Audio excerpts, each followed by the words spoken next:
Assalamualaikum warahmatullahi wabarakatuh. Saya Muhammad Holik, Guru Pendidikan Agama Islam dan Budi Pekerti di SMA Ain 1 Arusbaya. Pada pertemuan kali ini, Bapak akan membahas tentang bab 2. Namun sebelum kita memulai pelajaran, marilah kita berdoa terlebih dahulu. Bismillahirrahmanirrahim. Raditu billahi rabba wa bil islami dina wa bi Muhammadin nabiyya wa rasula rabbi zidni ilma warzuqni fahma bi rahmatika ya arhamar rahimin. Amin. Pada pembahasan bab kedua ini, kita akan membahas tentang memahami hakikat dan mewujudkan ketauhidan dengan su'ambul iman. Namun, sebelum masuk ke pembahasan, Bapak akan sampaikan tujuan pembelajaran hari ini.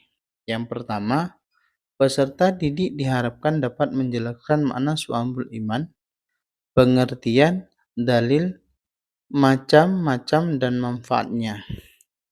Yang kedua, mampu menganalisis makna su'ambul iman, pengertian, dalil, macam-macam dan manfaatnya. Yang ketiga, mampu mempresentasikan makna su'ambul iman, pengertian, dalil, macam-macam dan manfaatnya. Pada pembahasan kali ini, kita akan membahas yang pertama, definisi dan dalil tentang su'ambul iman. Yang kedua, macam-macam su'ambul iman. Yang ketiga, hikmah atau manfaat tentang su'ambul iman. Definisi su'ambul iman yaitu su'ambul iman merupakan cabang-cabang keimanan. Macam-macam su'ambul iman dibagi menjadi 3, yaitu iman berdasarkan hati, iman atau akidah, iman berdasarkan perkataan, dan iman berdasarkan perbuatan. Yang pertama, dalil tentang su'ambul iman. Terdapat dalam Quran Surat Al-A'raf ayat 54. A'udzu billahi minasyaitonir rajim. Bismillahirrahmanirrahim. Wa in rabbakumullahu alladzi khalaqas samawati wal arda fi sittati ayyamin tsumma istawa 'alal 'arsy يغشي الليل النهار يطلبه حثيثا والشمس والقمر والنجوم مسخرات بأمره ألا له الخلق والأمر تبارك الله رب العالمين. Yang artinya, sungguh Tuhanmu adalah Allah yang menciptakan langit dan bumi dalam 6 masa. Lalu Dia bersemayam di atas arsy. Dia menutupkan malam kepada siang yang mengikutinya dengan cepat. Yaitu Dia ciptakan matahari, bulan, dan bintang-bintang tunduk kepada perintahnya. Ingatlah, segala penciptaan dan urusan menjadi haknya. Maha suci Allah, Tuhan seluruh alam.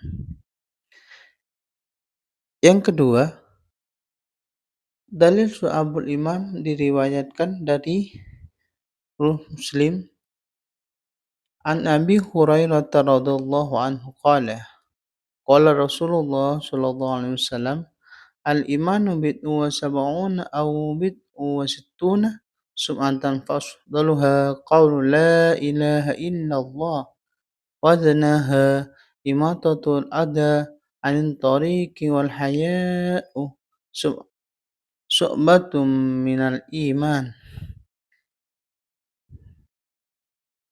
Yang artinya, dari Abu Hurairah berkata, Rasulullah SAW bersabda, iman itu 77 lebih cabangnya, Yang paling utama adalah mengucapkan la ilaha illallah dan yang paling kurang adalah menyingkirkan apa yang akan menghalangi orang di jalan. Dan malu itu salah satu dari cabang iman. Hadis riwayat Muslim. Macam-macam syu'abul iman dibagi menjadi 3 bagian. Yang pertama, ma'rifatul bil qalbi, yaitu cabang iman yang berkaitan dengan amal atau hati. Yang kedua, a'malu bil arkan, yakni cabang iman yang berkaitan dengan amal anggota badan. Yang ketiga, iqrarul bilisan, cabang-cabang iman yang berkaitan dengan perkataan atau lisan. 24 cabang iman yang meliputi yang berkaitan dengan keyakinan dan niat. Yang pertama, beriman kepada Allah, beriman kepada malaikat, beriman kepada kitab-kitab Allah, beriman kepada Rasulullah, beriman kepada qada dan qadar Allah yang baik dan buruk. Yang keenam, beriman kepada akhir. Yang ketujuh, mencintai Allah Subhanahu wa taala. 8, cinta dan benci karena Allah Subhanahu wa taala. Mencintai Nabi Muhammad sallallahu alaihi wasallam. Berniat ikhlas, bertobat, khauf, roja, bersyukur, memenuhi janji, bersabar, ridho terhadap ketentuan Allah, bertawakal, bersikap ramah, bertawadhu, meninggalkan sombong, meninggalkan hasad, meninggalkan dendam, dan meninggalkan marah. 24 cabang yang berkaitan dengan anggota badan, yaitu bersuci atau taharah, termasuk di dalamnya kesucian badan, pakaian, dan tempat tinggal. Menegakkan sholat fardu, bersedekah kepada fakir miskin, anak yatim, serta membayar zakat fitrah dan zakat mal. Menjalankan puasa wajib dan sunnah, melaksanakan haji bagi yang mampu, beriktikaf di masjid, serta menjaga agama dan bersedia meninggalkan rumah untuk hijrah beberapa waktu.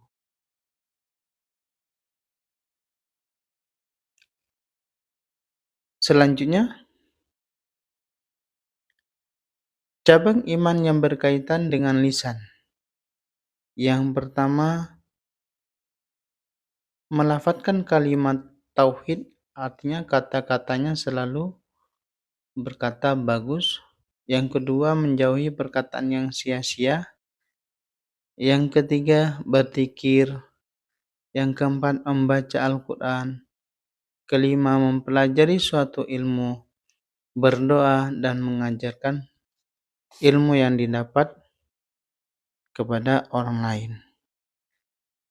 Selanjutnya, pembahasan yang berkaitan dengan syu'abul iman yang terakhir, yaitu hikmah manfaat syu'abul iman. Yang pertama, iman menghilangkan sifat kepercayaan manusia terhadap makhluk, yaitu orang yang beriman hanya percaya kepada Allah Subhanahu wa taala. Jika Allah berkehendak memberi pertolongan, maka tidak ada kekuatan apapun yang mampu menghalanginya.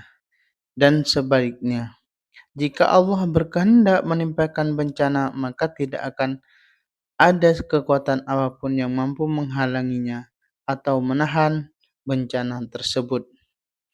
Yang kedua, iman menanamkan sikap tidak takut terhadap kematian. Orang yang beriman meyakini sepenuhnya bahwa kematian sudah ditentukan oleh Allah. Tidak ada yang mampu menolaknya. Ketiga, iman menumbuhkan sikap ikhlas. Keyakinan terhadap Allah Subhanahu wa taala akan mempengaruhi seseorang untuk senantiasa dalam melakukan sesuatu dalam penuh keikhlasan. Yang keempat, iman akan membuat seseorang mukmin memiliki jiwa yang tenang. Orang yang beriman akan cenderung mempunyai sikap tenang dan tentram dalam menghadapi masalah karena tawakalnya hanya kepada Allah akan menumbuhkan sikap berserah diri kepada Allah dan senantiasa bersabar menghadapi kondisi apapun. Yang kelima, iman mencegah penyakit jasmani dan rohani. Orang beriman akan memiliki sistem keamanan diri ketika ia menghadapi godaan maksiat dan mengkonsumsi makanan dan minuman yang haram. Sehingga dengan sistem keamanan yang kuat bisa mengendalikan diri yang baik akan mencegah penyakit jasmani dan rohani. Sebelum Bapak mengakhiri materi tentang Syu'abul Iman, marilah kita simpulkan apa itu Syu'abul Iman. Iman merupakan dimensi pokok yang harus dimiliki umat Islam sekaligus menjadi keabsahan amal ibadah. Iman dapat diketahui melalui keyakinan lisan dan perbuatan. Keimanan seseorang dapat bertambah dan berkurang sesuai dengan perbuatan yang dilakukan. Iman juga memiliki lebih dari 60 cabang yang harus kita pahami, kita mengerti, dan diaplikasikan oleh umat Islam dalam kehidupan sehari-hari. Alhamdulillah, sebelum kita tutup pertemuan pembahasan tentang Syu'abul Iman ini, kita tutup dengan doa. Subhanakallahumma bihamdika asyhadu an la ilaha illa anta astaghfiruka wa atubu ilaih. Sekian dari Bapak, kurang lebihnya mohon maaf. Akhirul kalam. Assalamualaikum warahmatullahi wabarakatuh.